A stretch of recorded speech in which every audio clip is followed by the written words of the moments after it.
devastation continues in Israel. This morning, a man shares what his mother's going through overseas. Plus, a look at how police are keeping local synagogues safe. A Howard County Sheriff's deputy laid to rest after he was killed in Federal Hill. How loved ones are remembering Ryan Denby.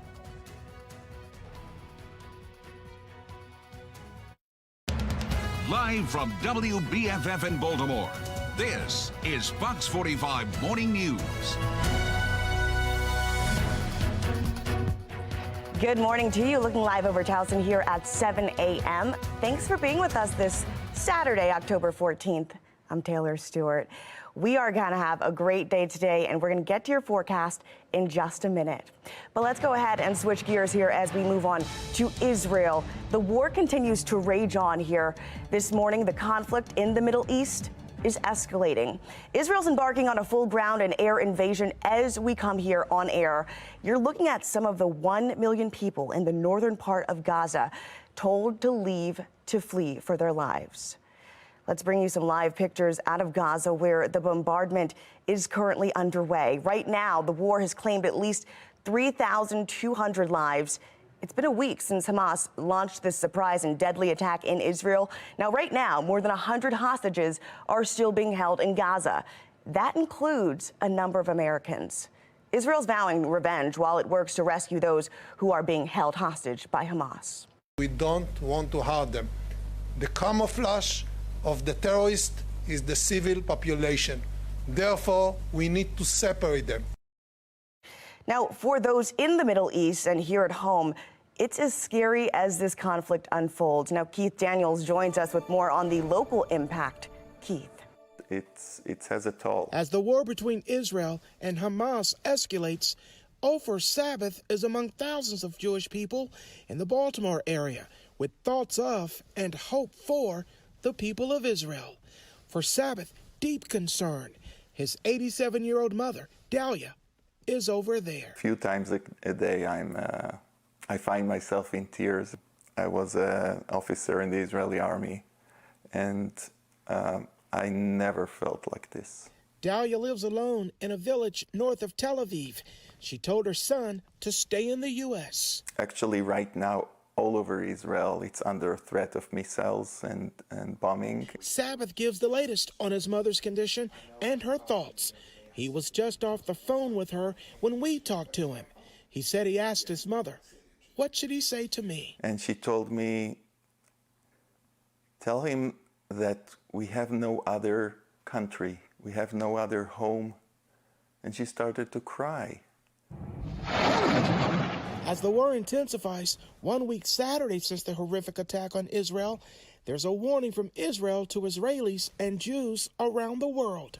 Be alert, cautious of those who want to do them harm. It's a hatred that doesn't have borders. Baltimore City Police saying officers will be closely monitoring any potential security threats to places of worship and community organizations, with patrols deployed as needed. Police Commissioner Rich Worley at a council hearing this week about that initiative. To heighten things around the world that are occurring, that we have to be more vigilant. A city police officer seen today keeping watch at this synagogue on Park Heights Avenue before moving on to other locations. Sabbath talks about his congregation's security concerns as Friday evening services at his place of worship get underway. A private security team clearly visible. It is a concern, and some people, some of our community said that they will be online on Zoom call with us for our services and will not come in because they are worried. Sabbath's concerns here and over there for his mother. You know, she is very brave, and she will never leave her home. Now stay with Fox 45 Morning News. Coming up at 7:15, we're going to take a deeper dive into the work to free those hostages in Gaza. Family, loved ones, law enforcement from across the region gather to say goodbye to Ryan Denby. The 23-year-old Howard County Sheriff's deputy was shot and killed while off duty in Federal Hill. I could not imagine, right, who would do something like this in that setting. over words being exchanged. Something's going wrong in our society. The deputy is among a number of people who've been killed in the city this year. Fox 45's Vincent Hill spoke to those who knew him best and has more on their heartbreak of how Denby died. And let's celebrate the life of Ryan. Can we give God some praise? A celebration of life for Howard County Sheriff's Deputy Ryan Denby. He had so many things he was getting ready to do. But that celebration overshadowed by how Denby died. Just in the wrong place at the wrong time, you know. Shot and killed in Fed Hill while off duty. Police arresting 40-year-old Jewel Crowder. Celebrate the life of Ryan. The loss, too much for John Zetta Carter, a close family friend. You never think that him going out to celebrate on the night that the Orioles won a game, you would not think that your son is not coming home. Denby's death, fresh off the heels of the horrific murder of tech CEO Pavel Lepere. Her accused killer, Jason Billingsley, at the press conference about her death, mentions of another innocent victim. Hey, Mr. Rashid Maxwell, a 15-year-old young man, had his life taken by gunfire. Caught in the crossfire. Upon meeting the victim, he fires multiple shots in his direction. And earlier this week, BPD releasing this video of a suspect in a mass shooting near the Lexington Market in May that left 5 bystanders injured. For John Zetta Carter, her message to Deputy Denby's accused killer is a message many Baltimore families share. What you did was heinous. No reason to do that. He did not have to do that. Vincent Hill, Fox 45 News. New this morning, the process to ban some books from Carroll County Public Schools continues. The committee is now considering whether or not to ban more than 50 different books. That group decided on at least 10 of them so far, banning 3 from school libraries completely. During the last school board meeting, members voted to update the school system's policy on choosing books for students.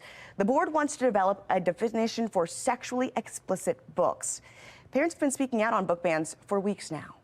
Children depend on us to protect them, and that means protecting their innocence. When I was young in Carroll County Public Schools, Are You There, God? It's Me, Margaret was not allowed in schools because it talked about menstruation. Look how far we've come. What are we doing to these kids by saying that they can handle this content? I can barely handle it. By banning books, you restrict what Carroll County students can experience. You limit their worldview to only what is in front of them. The board will vote on the policy update next month. Fox 45 News will keep you updated on that decision.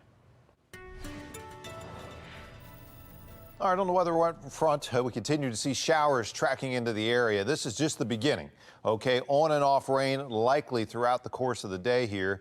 You can see the precipitation widespread here, Maryland, all the way southwest down towards Charlottesville. So we will continue to look for kind of on and off waves of rain, if you will. Broad area of low pressure off towards Cincinnati and the rain shield out ahead of that, meaning more rain, really kind of on an on and off basis, really throughout Saturday. And I think a more persistent rain coming tonight.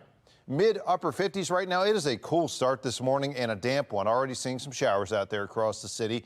Widespread upper 50s, one spot just above 60 there in Annapolis. But again, there's that large rainmaker for the day and for the night. Tapering off as we go to your early Sunday, but for the next 8 hours, really the bulk of your Saturday, it is a wet weather scenario. We'll talk more about the 7-day forecast coming up right here on Fox 45 Morning.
Fox 45 News, winner of 16 2022 Regional Emmy Awards, more than all other Baltimore news stations combined.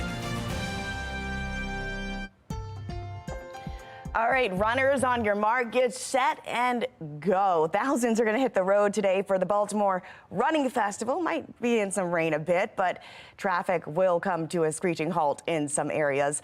The city says get ready for road closures as more than 13,000 people from across the country come to Baltimore to run. There's a full marathon plus other races. Now, this is the 22nd year for this event. Head to foxbaltimore.com for all of the traffic disruptions. Serious questions about how Baltimore City Schools spent your tax dollars during the COVID pandemic.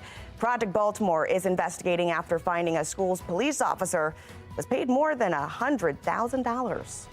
Americans among the hostages being held by Hamas. I'm Atra El-Nashar with the latest on the efforts to rescue them and who the White House says is providing them with critical information.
Israel, backed by Western allies, has pledged to destroy Hamas after last weekend's deadly surprise attack. Right now, over 100 people, including a number of Americans, are being held hostage in Gaza by Hamas. National correspondent Atra El-Nashar has the latest on those rescue efforts. American citizens among the estimated 150 hostages held by Hamas. There's a strong possibility many of the hostages are being held underground. They're in a horrifying situation right now. First of all, many of them are elderly and kids. Ari Perliger, an expert on extremist groups who's helped train the FBI, CIA, and ICE, says time is of the essence, especially for those vulnerable hostages, and that the biggest obstacle now is intelligence, finding out where they are. Then they can assess different potential types of operations. But in the midst of a battlefield, intelligence collection can be very challenging. The White House says they're working on this every hour, communicating with Israeli and Qatari counterparts. On the logistical level, and definitely in terms of intelligence collection, Israel and the U.S. always had a very close collaborative relationships, and we can just imagine that they dramatically intensified in the last few days. As for U.S. troop involvement, National Security Council spokesperson John Kirby says Israel has made it clear they do not want foreign troops on their soil. They want to carry out these operations on their own. Meanwhile, Friday, President Biden spoke to the families of those Americans still unaccounted for. I think they have to know that the President of the United States of America cares deeply about what's happened to them, deeply. And we're going to do everything in our power to get them home if we can find them. The families also helping officials build intelligence. Because some of them, they saw their loved one being abducted, or they've seen images of their loved one being abducted. The IDF releasing this new video they say shows an elite unit storming a military post near Gaza last Saturday, neutralizing dozens of Hamas members and rescuing a separate group of 250 hostages. Families of the remaining hostages hoping their loved ones can also make it out alive. In Washington, I'm Atrel Nashar reporting. All right, it might be a bit of a slick day for those runners who take part in the running festival. Meteorologist Wyatt Everhart with a look at what we're already seeing. It's just already kind of wet today. I went back inside, grabbed the coat, just put the hood on because I figured it's not going to change much. Yeah, it only gets wetter from here, right? I mean, that's kind of the scenario today. So I think for runners and everyone else out and about, a more steadily wet experience through the day. How's that? Temperature-wise, we are running cool, pretty good running temperatures out there, upper 50s. Winds are out of the east, and we've got pretty good visibility right now. Not much rain in the immediate area right now, but that will change as we go through the course of the day here. You see some showers already working their way in, especially south and west of Baltimore here. Severn down into D.C. getting some pretty decent precipitation right now, and more of this kind of on and off rain activity will pepper the map as we go through the mid part of the day here in particular, I think. And even more significant rain if your travels take you south down towards, say, Asheboro, North Carolina. Temperatures now running in the 50s out there, so it's a relatively, cool morning. I don't think these temperatures move much all day. Bit of an easterly breeze. This wind will pick up a lot tomorrow and turn northerly, so a cooler day on tap as we go into your Sunday. But in the meantime, today we'll push up to close to 60 degrees or so this afternoon. Not so bad. Rainfall-wise, probably looking to pick up, I don't know, maybe a half an inch or so by the end of this event as we go to tonight. So, yes, rain will certainly be on and off through the day, and in spots it'll add up pretty significantly. I mean, a half an inch of rain, we could use it. Been a pretty dry stretch around here. Overall, broad area of low pressure edging in. Kind of keep the rain in play through the day here. You see it on Future Scan. Probably peak rainfall activity coming toward the midday, early afternoon. This evening and overnight, though, still some showers around if you're headed out on the town, maybe after the running festival. So, again, that's the scenario. It's just a rainy first half of the weekend, including somewhat this evening, and then a cooler and windy Sunday around here before temperatures rebound in the next week. So low pressure coming in, our fair weather maker high pressure now well offshore. And temperature-wise, the numbers just don't move much today, but as we go into the day, on your Sunday, you can see that although we'll probably edge close to 60 again, that wind is going to make it feel much cooler. So there it is, the big dip in temperatures in the wake of that rain. However, we do bring the sunshine back toward the middle part of the week. Chance for showers Tuesday, but overall, it is a bit of a warming trend into the week ahead. All right, well, with all the events going on today, we want to check in with Mark Jones from the MTA. Good morning. Happy Saturday morning to you, Mark. Good morning, Taylor. Happy Saturday morning to you as well. The Baltimore Running Festival, of course, is today, and it will cause street closures, bus diversions, transit delays now through a good part of the day. This will affect many of the bus lines in and around the city from downtown all the way up to portions of northeast Baltimore and northwest Baltimore today. With an estimated 13,000 runners participating in the race today, you'll find various intersections blocked occasionally to allow race participants through. Everyone today is encouraged to utilize transit when possible for travel. Metro Subway Link and Light Rail Link are options for travel to and from race points and other points downtown. Of course, Metro Subway service had a disruption yesterday. That's out of the way, and Metro Subway service is totally restored and on time at present. Because, of course, Metro Subway Link is underground, most of its trip, it's not affected at all by traffic, so it makes it a great ride for travel to get around the congestion. But do allow extra time for travel today on transit. For the MTA Transit team, I'm Mark Jones. Thanks for that update, Mark. Well, still ahead in Sports Unlimited, it's not the season the O's would have hoped for, but there's a lot of players and managers that are saying they're proud going forward. The team skipper weighs in on what's next this season. A city schools officer paid for overtime he may not have worked during the pandemic. Fox 45 News' Project Baltimore team investigates where that money came from and questions if he was paid with COVID relief funding. You're watching Fox 45 Morning News Weekend Edition, all local, all morning.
This morning, there are some serious questions about how Baltimore City spent your taxpayer dollars during the COVID pandemic.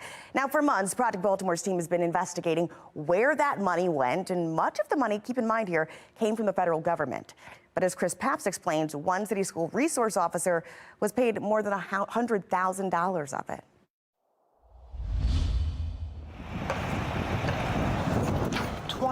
West Baltimore Street, the Lord Baltimore Hotel.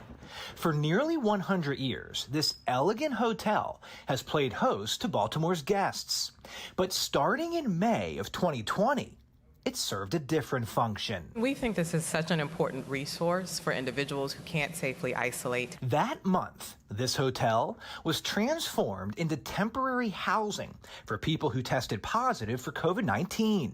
The project was initially funded as part of the CARES Act, federal coronavirus relief money, $100 million worth that came to the city of Baltimore. For nearly 2 years, the Lord Baltimore Hotel housed COVID patients. This includes individuals who live in multi-generational households, members of the immigrant community, people experiencing homelessness. But a Project Baltimore investigation is raising serious concerns over how some of the COVID relief money was spent. Project Baltimore, for months, has been investigating the Baltimore City Schools Police Department, including overtime hours paid to City Schools officer and Dunbar head football coach Lawrence Smith. Through a public records request, Project Baltimore obtained Smith's overtime records and found between May of 2020 and August 2021, Smith submitted 331 overtime forms, totaling more than 2,000 overtime hours at the Lord Baltimore Hotel COVID site. At his then pay rate of about $32 an hour, at time and a half, that totals around $105,000. But was Smith actually at the hotel working all those hours? Remember this live Facebook video from August 6th, 2021? We first showed you in January, Smith can be seen driving a boat on the Chesapeake Bay that day at 6:24 p.m. The same exact time as overtime forms say he was working at the Lord Baltimore Hotel from 4 to midnight. We found other examples where Smith's overtime forms say he was working the COVID-19 test site Lord Baltimore, but his own Facebook posts show he was conducting virtual football meetings at the same time. Hey, Coach, do you think you should say something, though, to your players? Last month, Smith was indicted by the U.S. Department of Justice, accused of 15 felonies related to fraudulently obtaining more than $215,000 in overtime and tax evasion. If convicted, he faces decades in prison. You want to say something to your players, Coach? In the indictment, the DOJ states that Smith received overtime pay for hours he had not worked, which included COVID testing sites and the Lord Baltimore Hotel. The indictment explains that instead of working, Smith was doing things like socializing or coaching football. If Smith submitted overtime forms at the Lord Baltimore Hotel for 2,136 hours of overtime between May of 2020 and August of 2021, that would mean he worked 4.5 hours of overtime per day, every day, for 16 straight months. That certainly seems like a lot, but apparently it wasn't enough to raise concerns in Baltimore City schools because the district kept approving and paying this overtime. And remember, at the Lord Baltimore Hotel, Smith earned around $105,000. The question now becomes, was he the only one? To find out, Project Baltimore filed a public records request with city schools.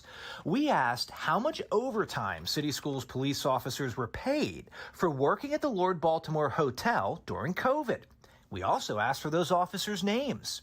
We know the school system paid those officers for the overtime, and the city was supposed to use the federal relief funds to reimburse the district. So we asked for the total amount submitted to Baltimore City for reimbursement. We filed that request this past July and did not receive a response until late September. And city schools did not give us any of the records we asked for, claiming it's still evaluating the impact of the ongoing investigations, including Lawrence Smith. While city schools did not give us what we asked for in our public records request, we did get some information about how the city spent COVID relief money, which may point to a much larger problem about how your tax dollars were spent during the pandemic. This part of the story you're going to want to see. It's coming up Wednesday on Fox 45 News at 10. I'm Chris Pabst, and this is Project Baltimore. The question is, what is Brandon Scott going to do about crime? The debate surrounding juvenile justice reform in our state. After the break, we're going to break down what the mayor had to say about whether state leaders should be taking youth violence more seriously. And we are off to a chilly start this morning with some possible showers later on today. Meteorologist Wyatt Everhart lets us know when you'll need to break out that umbrella. You're watching Fox 45 Morning News Weekend Edition, all local, all morning.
Live from WBFF in Baltimore, this is Fox 45 Morning News.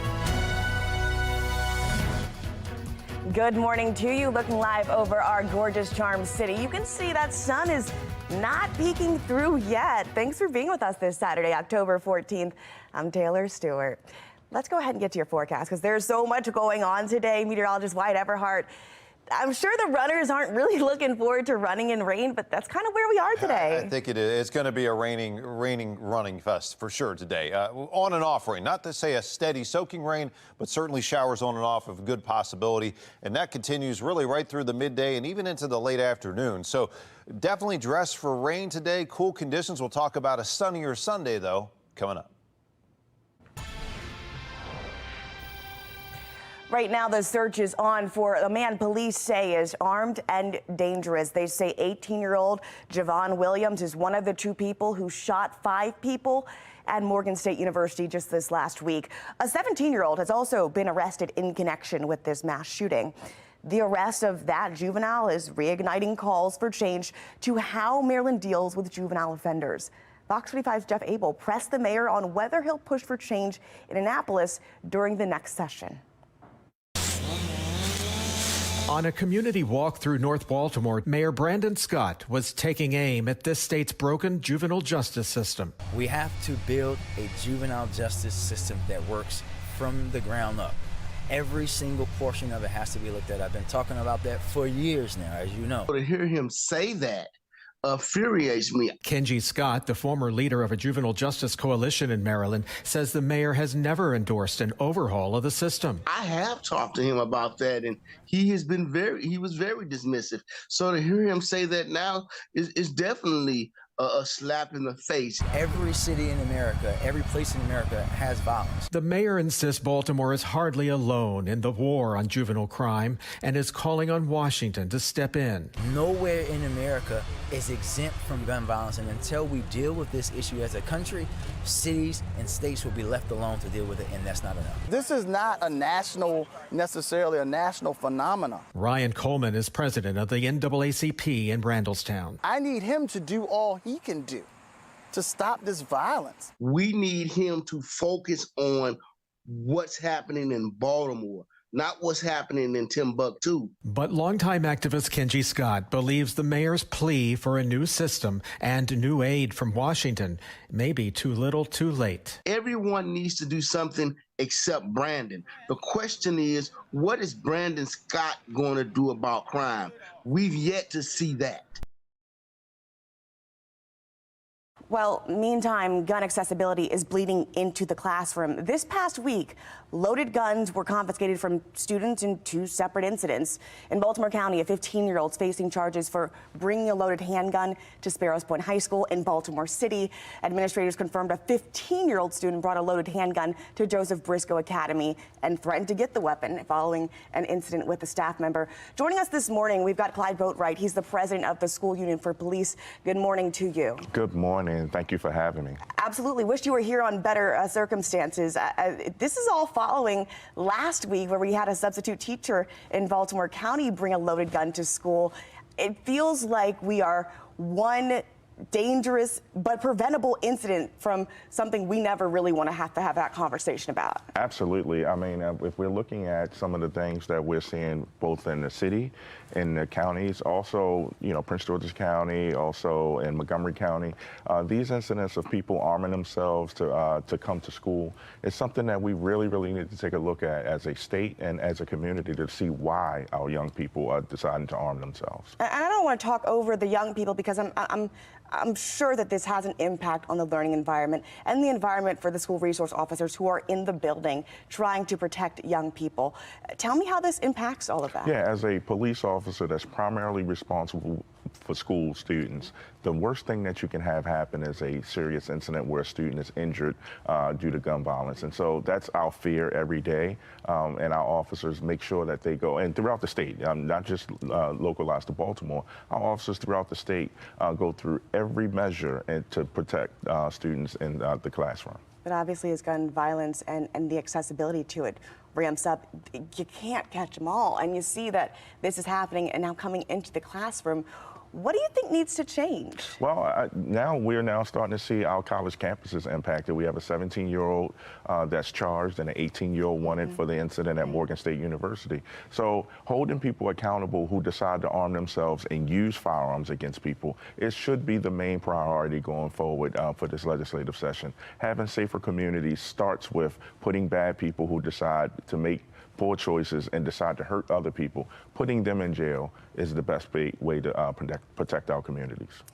As you look at this issue holistically, and we talk about conversations that need to be had in Annapolis, I'm curious to know what you think the mentality is for young people who bring guns to school, because I remember being young, and if there was an issue, you went outside and you fought. Okay, I'm just going to be real with you.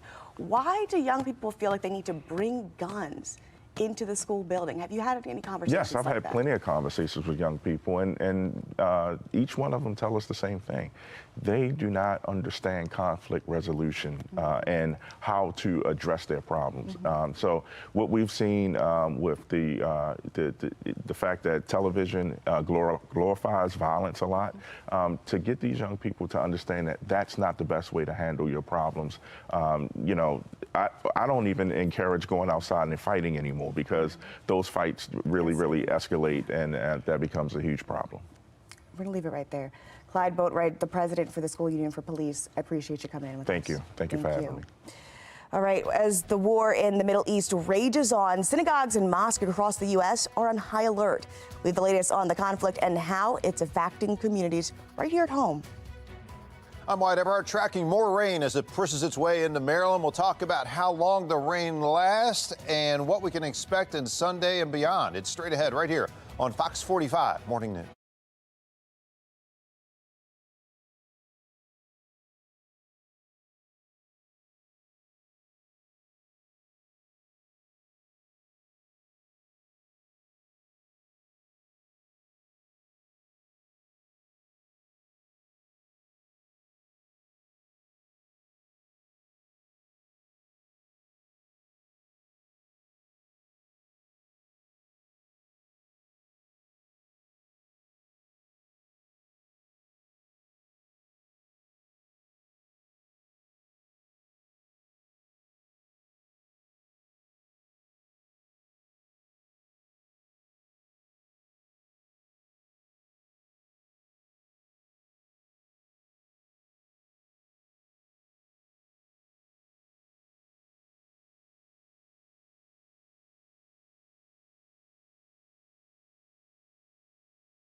The effects of the war and instability in the Middle East being felt right here at home. Synagogues and mosques throughout the country, they're on high alert as tensions continue to rise.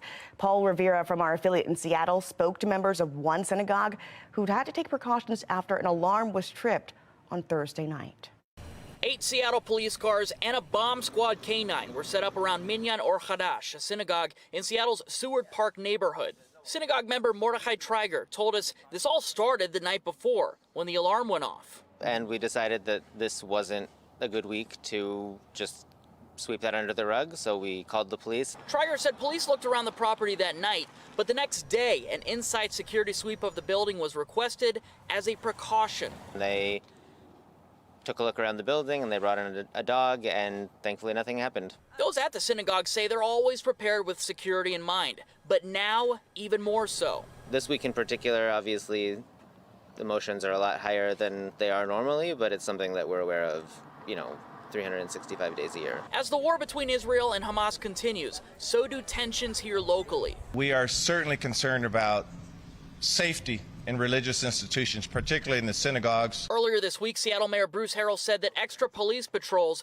will be done around places of worship. We will make sure that we have a heightened awareness of any issues. We were planning to have a 10th anniversary celebration at the end of the month, but we postponed that because nobody's really in a celebratory mood right now. I'm sure locally you're hoping for just peace. Nothing. We want nothing to happen.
When you have this much money, are you asking for trouble if there's not transparency?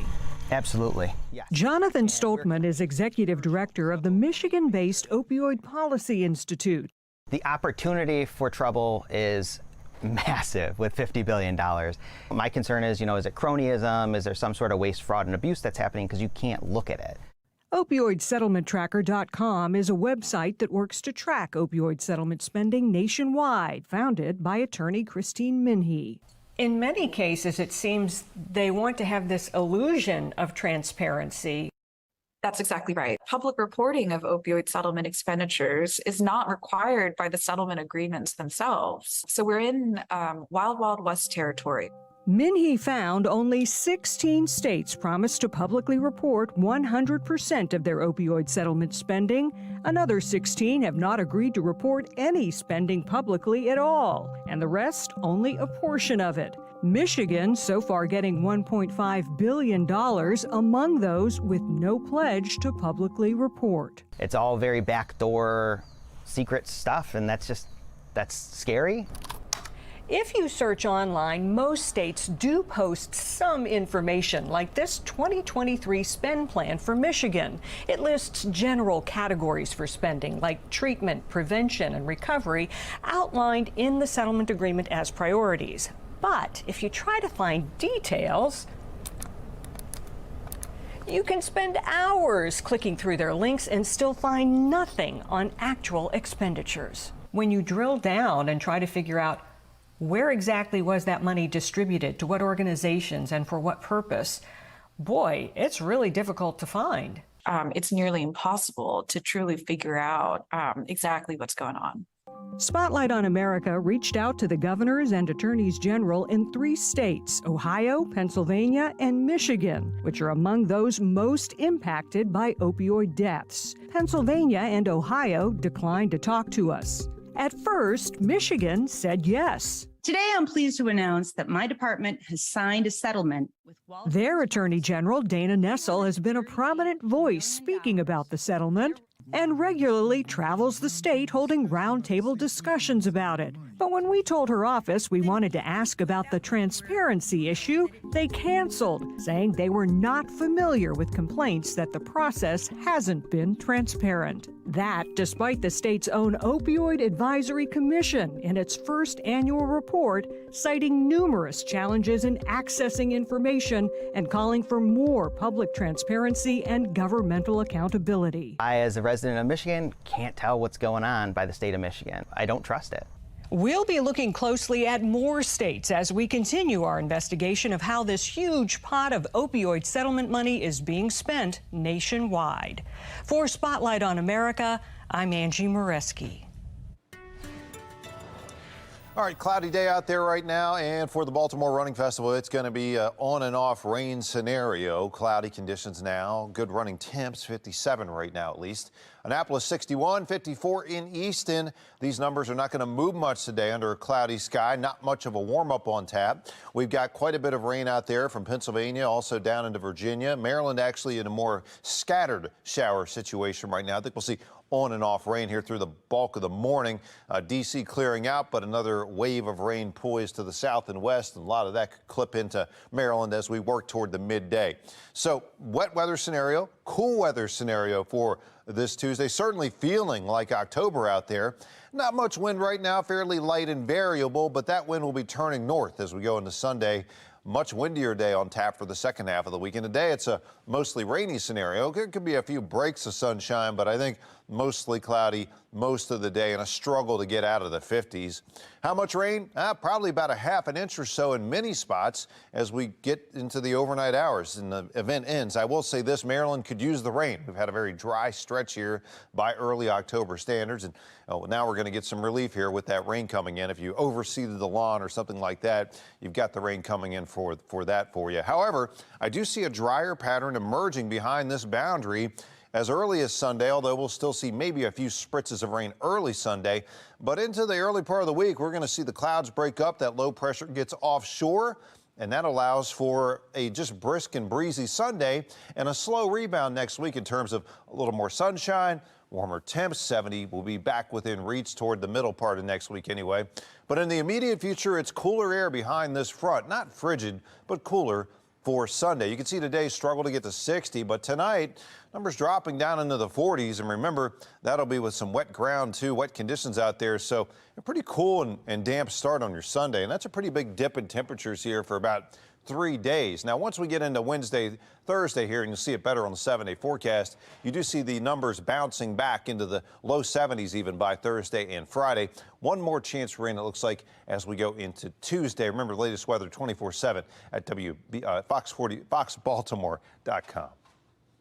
Well, with all of the things that are going on today and the weather, you might want to check out Mass Transit. We got Mark Jones with the MTA. Good morning, Mark. Well, good morning, Taylor. Good morning, everyone. The Baltimore Running Festival, of course, is today, and street closures are everywhere. Bus diversions and transit delays as well now through a good part of the day. This affecting many of the bus lines in and around the city, from downtown all the way up to portions of northeast Baltimore and northwest Baltimore. Transit, of course, is your best ride with Metro Subway and light rail options for that travel. The Metro Subway service disruption of yesterday is gone, out of the way, service restored, and with Metro being underground most of the trip, it isn't affected at all by the traffic, so it's a good choice for travel today. At present, Metro and light rail are on time. For transit info, visit mta.maryland.gov.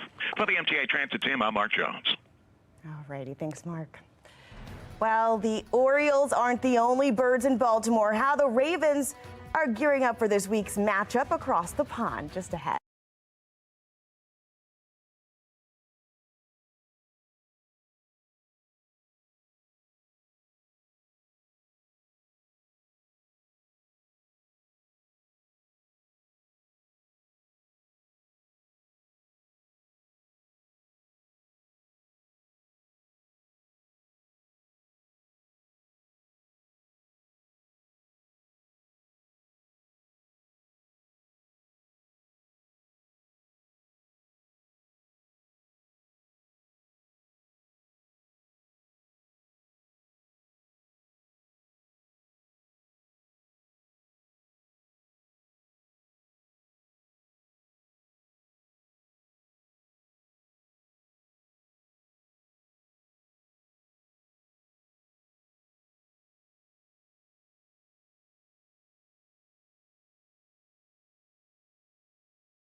The road through postseason baseball on Fox 45 is sponsored by Johns Hopkins Children's Center.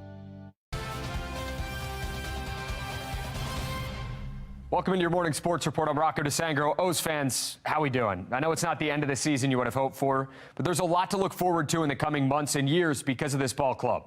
Post-rebuild, the Orioles are ahead of schedule. Did anyone expect them to win 101 games and the AL East this quickly? The majority would tell you no. Remember, this is a ball club that had 110 losses just 2 years ago, one that was a laughing stock of all of baseball. But players, manager Brandon Hyde and Mike Elias, have given fans a new sense of hope with what they were able to accomplish in 2023. Well, I wish we made a better playoff run. You know, the regular season, 101 wins in the American League East. Probably we were dreaming of that when we started the rebuild. It seemed impossible. And, the people here pulled it together, and I think it's just a historic achievement. This group of players, regardless of where else they go in their careers and their lives, I hope that the city of Baltimore remembers this group for kind of reminding the world that, this is Baltimore and we do baseball here. That you do. John Harbaugh doesn't have to be reminded of what happened the last time the Ravens played a game in London, but he's been asked about it all week long. The 44-7 defeat at the hands of the Jags was arguably the worst loss in franchise history. The Ravens managed just 186 yards of total offense, turned the ball over 3 times, and looked like they forgot how to play football. And while it's been 6 years, Harbaugh and players from that 2017 team don't forget, nor will they. But to this team, this isn't about righting those wrongs from last time. It's about picking up a win over the Titans in Week 6. Yeah, I guess it's a big deal, but it's behind us. Last week is behind us. That's really how it works. That was 6 years ago. No, you don't forget. You don't forget. You never forget anything, because it all matters. It's so important to us. And yet we work so hard, and yet you got to move on to the next challenge. And the next challenge is the one that's right in front of us. It's Tennessee Titans. It sucks to come this far in front of great fans and then lose. So I know for me, I'm like the old guy. So a lot of guys weren't on the team in 2017, but me and the guys that were just like, let's just win this one, and that flight home would be a lot more fun. Ravens flock, check this out. It's beautiful, isn't it? One of the shortest injury reports of the season. Running back Keaton Mitchell has been ruled as questionable with a shoulder injury, while Odafe Owe has been ruled out. No injury designation for OBJ, Morgan Moses, Patrick McCary, Marlon Humphrey, Geno Stone, or Jadeveon Clowney. The Ravens face the Titans in London Sunday at 9:30 a.m. Homecoming in College Park as the Terps play host to Illinois and look to get back in the win column after that loss to Ohio State. Maryland head coach Michael Locksley really looking forward to seeing how his team rebounds after their first loss of the year at the hands of the Buckeyes.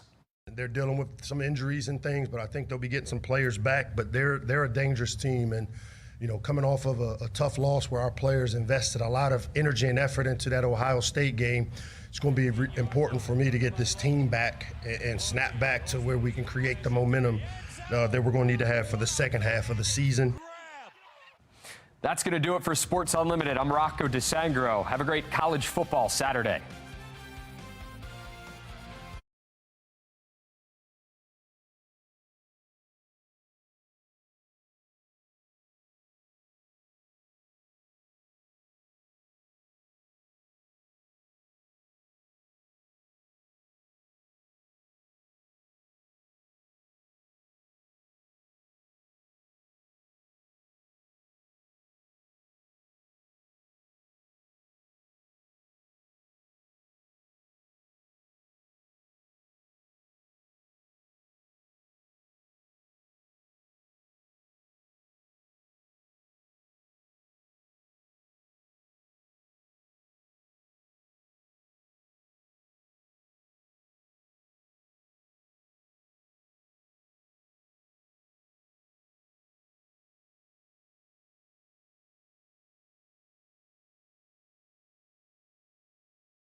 looking at the tense scenes in Israel as the devastation continues.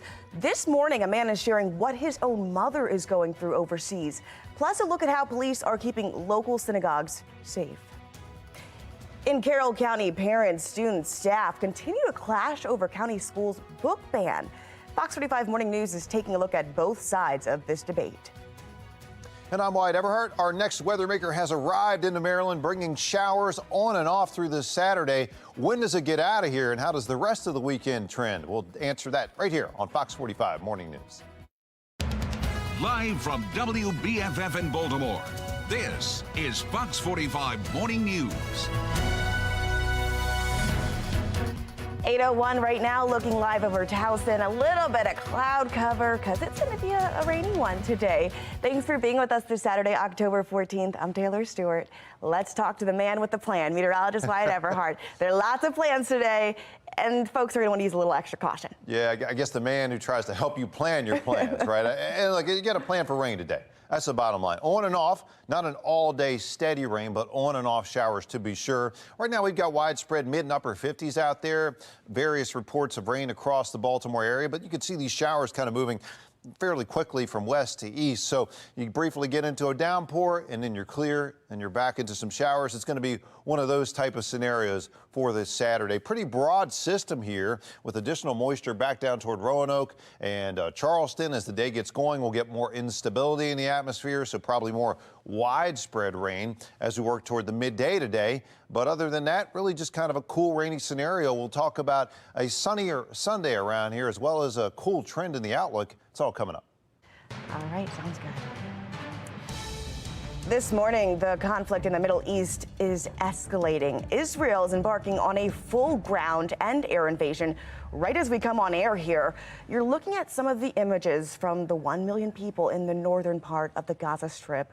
They've been told to leave, to flee for their lives in the last 24 hours. We're bringing you some live pictures here out of Gaza where the bombardment is happening. Now, right now, the war has claimed at least 3,200 lives. It's been a week since Hamas launched the surprise and deadly attack in Israel. Right now, more than 100 hostages are still being held by Hamas. That includes a number of unknown Americans. Israel is vowing revenge while it works to rescue those who are being held hostage. We don't want to harm them. The camouflage of the terrorist is the civil population. Therefore, we need to separate them.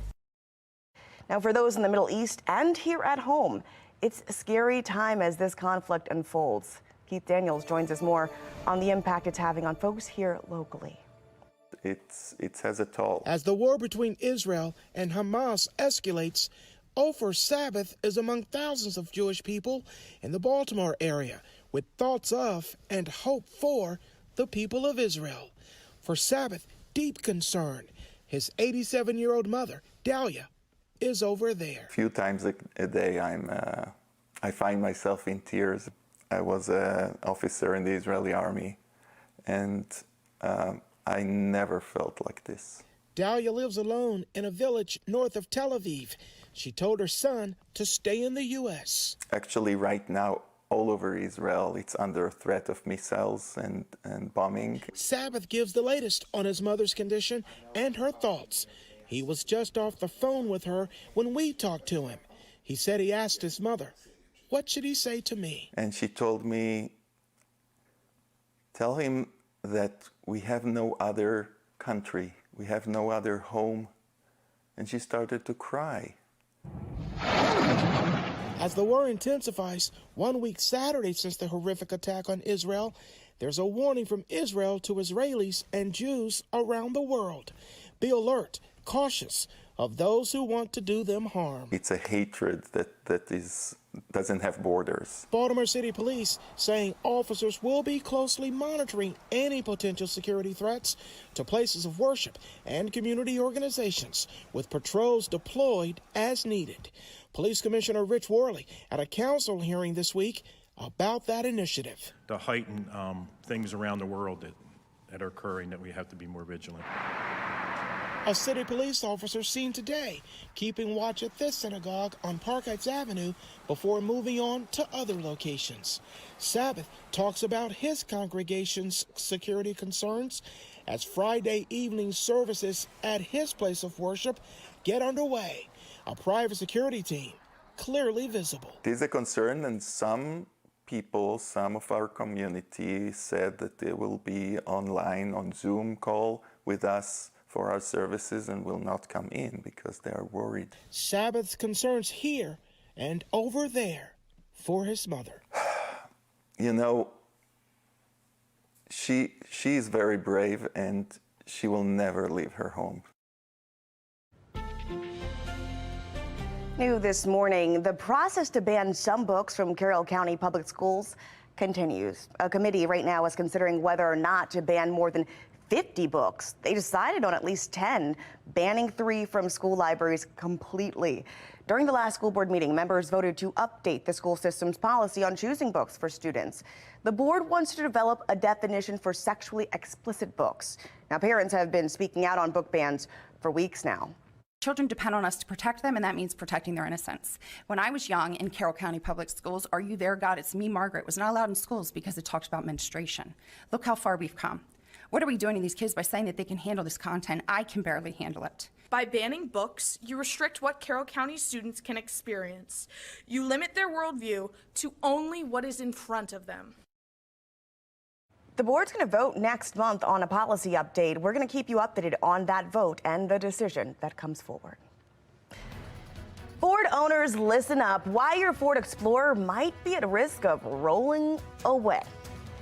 All right, and it's a wet weather scenario for this Saturday. Cool, too, struggling to get past 60 degrees. But when the sun comes back, I think you're going to enjoy it for the final part of the weekend, as well as a crisp week ahead for you fall weather fans, all straight ahead, right here on Fox 45 Morning News. Coming up this week on Full Measure, our year-long investigation into the January 6th Capitol riots. We've reviewed key video moments with numerous law enforcement experts. They're flagging unusual behavior on the part of some protesters and police, asking why some instigators were let behind police lines and even allowed to lead the crowd to the deadly confrontation where a Capitol Police lieutenant shot and killed unarmed protester Ashley Babbitt. There's a gun! There's a gun! What role did undercover agents and informants play in that day's chaos? Also, an update on our story about pharmacies that refuse to fill legal prescriptions for ivermectin to treat COVID. A court has smacked down FDA's overreach in warding people away from the medicine. That's this week on Full Measure.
All right, topping your consumer news, Ford is recalling over 200,000 cars. Certain Ford Explorer models from 2020 to 2022 are being recalled to the risk of a rollaway if that parking brake is not properly applied. The National Highway Traffic Safety Administration says Ford will repair those vehicles free of charge. Owners of these cars can receive letters from Ford by November. Best Buy is saying bye-bye to DVDs and Blu-ray sales. The company will phase out sales by early 2024. Video games, though, those won't be impacted, and physical movie discs will be sold in stores and online as they are today through the holidays. Well, Chipotle's menu, it's getting pricier, as if it hasn't already. The company's chief corporate affairs officer says they're making a, quote, modest price increase to offset inflationary pressure. The company didn't provide details on how much menu prices will rise or what exactly will be impacted, but it also didn't disclose when the change will take effect. So look out for that. All right, let's get over to America's Steals and Deals. The following segment is sponsored by Knocking. I've got some numbers for you. Listen to this. In 2021, there were 1.4 million assaults in the United States. Staying safe is a primary concern for us and the people we care about, and I found something I really like. It's this little mini safety alarm. It's called Bling Sting. It's little, but it's going to give you peace of mind. This thing is loud. It's 125 decibels, louder than a siren. Take a listen because it's loud. Loud. It has a flashlight, so if you're fumbling around for your keys like I do, you can use the flashlight. It's so tiny and it attaches to your purse, your backpack, your belt bag, whatever. So if you're out walking the dog, if you park in a parking garages used to just really make me a little nervous. This would be great to have. It's TSA compliant. You can take it on a plane. If you're just out by yourself at night, this is going to be a great thing to have, or even say you're walking around campus during the day. I got one for my stepdaughter, my sister, myself. I bought a bunch as gifts because I just think they'll make nice things to help keep people safe. Not to mention, I really like the on-trend, the camel colors. When I opened the package, I thought, oh, this is so cute. It's cute and it keeps me safe, so I'm all about it. Right now, we're offering up to 25% off Bling Sting. Just head over to asadeals.com for this exclusive offer.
All right, it's homecoming weekend at Falston High School. Be More Lifestyle host Mark Clark was in Harford County Friday, just checking out the activities in Pep Rally.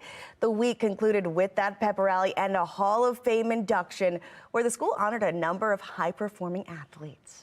And we're really excited about celebrating them, the kids, and just the spirit around the week has been a lot of fun. I mean, it means a lot to me. I love the school. I mean, everything I do. I mean, I just want to bring more. I want to bring a state championship to the school. I mean, we've never had that for football. So, all right. And we have it, 4-2 on the season. I mean, these guys are my brothers. They're playing their heart out right now. I mean, it was a tough loss, these last 2 losses, but we're still playing the best ball we have ever. All right, all the best to our Cougars. The road through postseason baseball on Fox 45 is sponsored by Johns Hopkins Children's Center.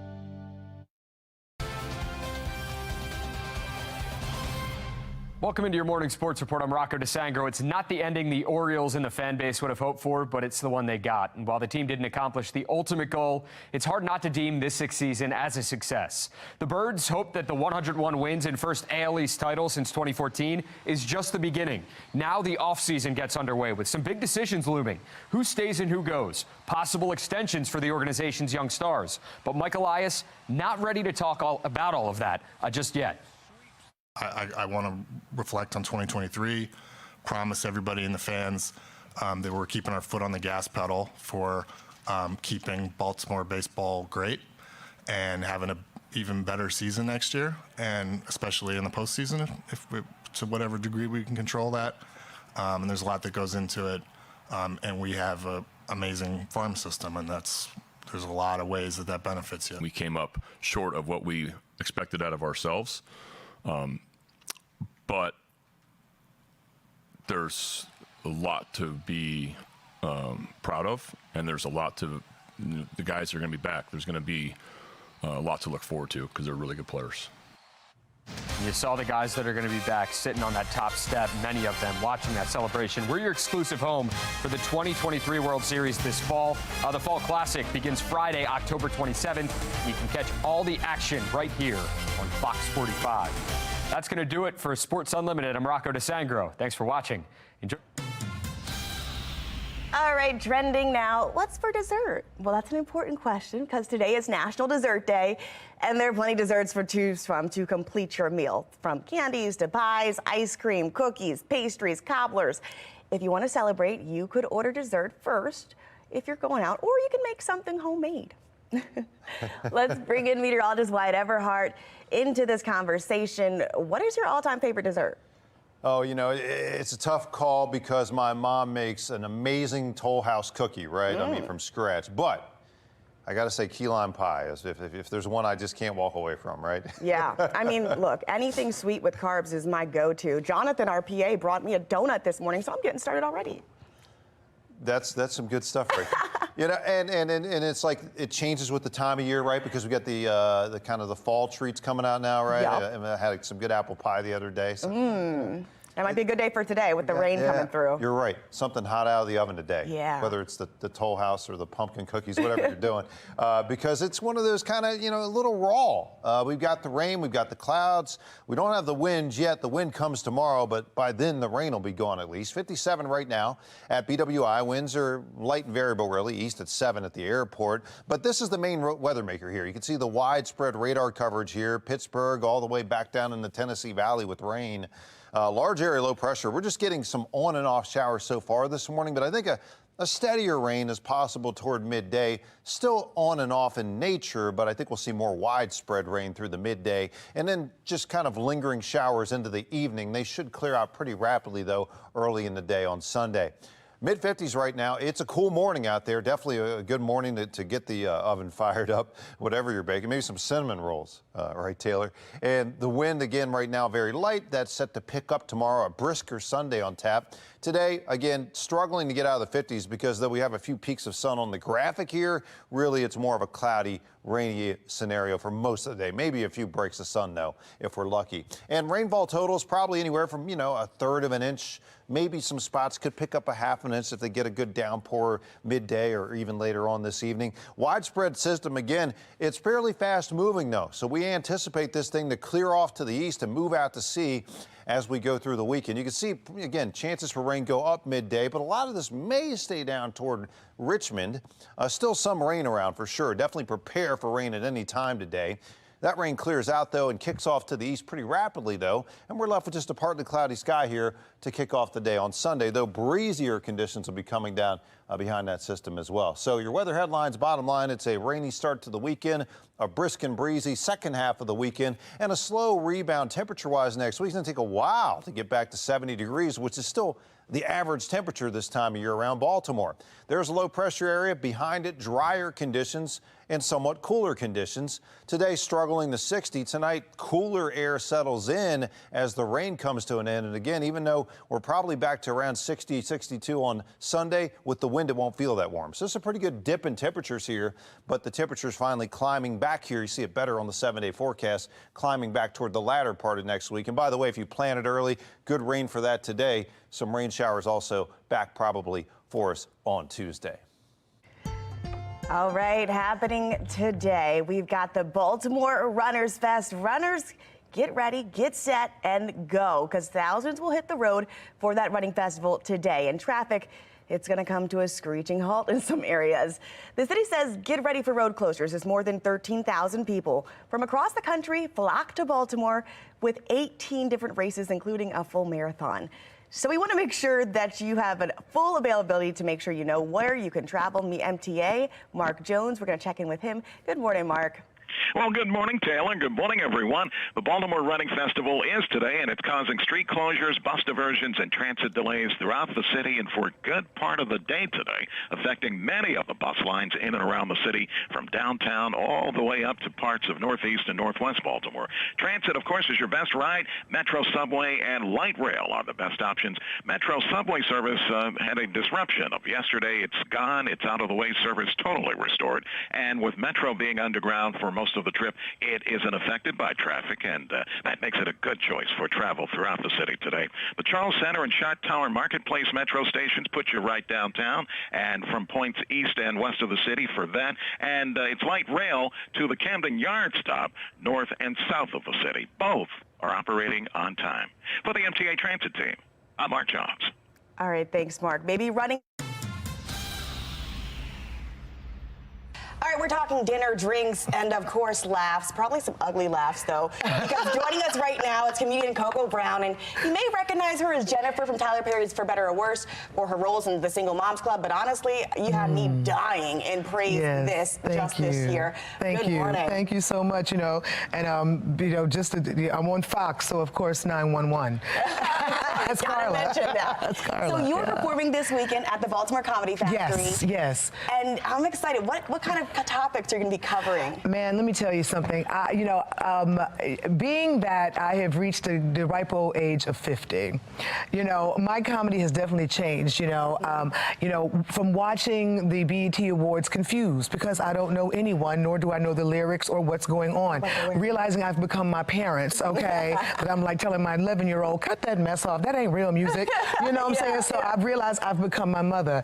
But I'm also talking about, dating after, 50. That's a whole nother level. You know what I mean? Like, do I date the father? Do I date the son? Right. Real questions, I guess.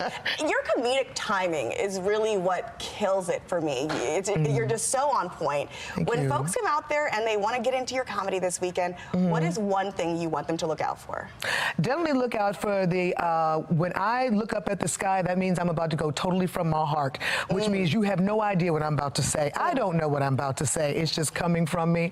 I think that's the one thing I love about performing at the Baltimore Comedy Factory. I have created and stumbled on some of my best material at this club because the crowds are just so engaging and they just make me bring it that I'm like, I'm not going to give you this material. Let's talk about some things. Right. So, and then I stumble on like a great bit. So I'm super excited to be here this weekend, man. When I say this is probably my favorite club on the planet. Wow, that's a high That's a high ask now. Yeah. Your resume really ranges from acting to writing, comedy. How does it differ when you get up on stage compared to when you're in a film? Well, of course, I'm reading someone else's script, and I have to respect the writers. I can't just freestyle, But sometimes the writers do give you that ability and praise this. Will Packer was like, yeah, you and Vanessa do what y'all do. So we got to play a lot. But, when I'm on stage, that's my therapy, you know what I'm saying? And honestly, all the people in the audience are my Dr. Phil. They're all my therapists because I'm getting it all out, That's why I always say I'm like the perfect wife, honey, because if I get mad at you, I'm not going to take it out on you. I'm going to find a microphone. Well, you know what? People can hear you on the microphone this weekend. Baltimore Comedy Factory. You got 2 shows on Saturday night and you're returning on Sunday. Yep. So folks need to get their tickets. Yes, 2 shows Friday, 2 shows Saturday, 1 show Sunday. Unless y'all want to sell one out, please feel free to sell one out, please. All right, we got Coco Brown for you. Thank you for joining us. Thank you for having me, babe. Keep it funny. Keep it Thank light. you. Always, honey. I want my check.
Look at that. Yeah. But look at that. Yeah, yeah, a little bit. Look, for the runners, right? We've got the ideal temperatures, upper 50s. This is what you like when the heart rate's up. But we also have rain. It's tapered off now, but there's more out toward Leesburg moving our way. So on and off rain today is the bottom line. But we do have improving weather for Sunday, just a brisk and breezy Sunday around here. And next week, temperatures slowly warm back up. But 60s that's not bad running weather when you think about doing that long trek. We got a 5K, they got a marathon. Yeah, earlier this week would have been too hot, probably. Right. Well, have